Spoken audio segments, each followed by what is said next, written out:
اعوذ باللہ من الشیطان الرجیم، بسم اللہ الرحمن الرحیم۔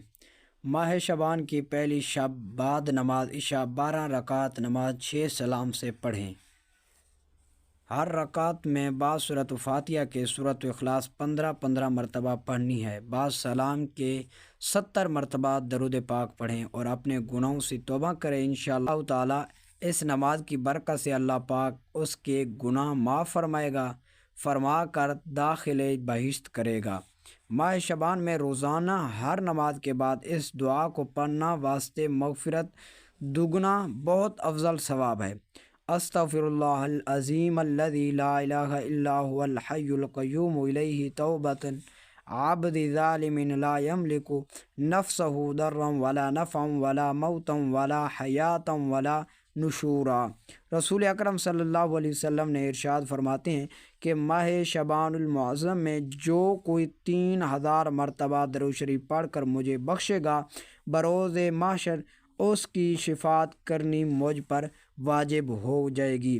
ماہ شعبان کی پہلی جمعہ کی شب بعد نماز عشاء 18 رکعت نماز 1 سلام سے پڑھیں اور سورۃ فاتحہ کے بعد ہر رکعت میں سورۃ الاخلاص 11 دفعہ پڑھیں اور اس کے اب خاتون جنت حضرت فاطمہ الزہرا رضی اللہ تعالیٰ عنہ کو بخشیں۔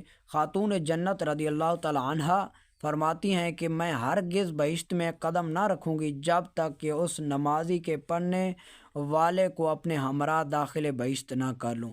ماہ شعبان کی پہلی جمعے کی شب نماز عشاء کے بعد 4 رکعت نماز 1 سلام سے پڑھیں اور ہر رکعت میں سورۃ فاتحہ کے بعد سورۃ اخلاص 3 بار پڑھنی ہے۔ اس نماز کے بعد بہت فضیلت ہے اور اللہ تعالیٰ کی طرف سے اسے عمرے کا ثواب عطا فرمائے گا۔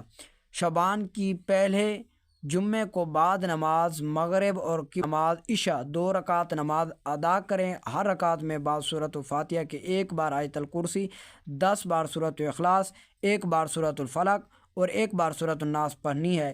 انشاءاللہ یہ نماز ترقی ایمان کے لیے بہت افضل رہے گی۔ اللہ تبارک و تعالیٰ سے دعا ہے کہ اللہ تعالیٰ ہمیں نوافل پڑھنے کی توفیق عطا فرمائے۔ آمین ثم آمین۔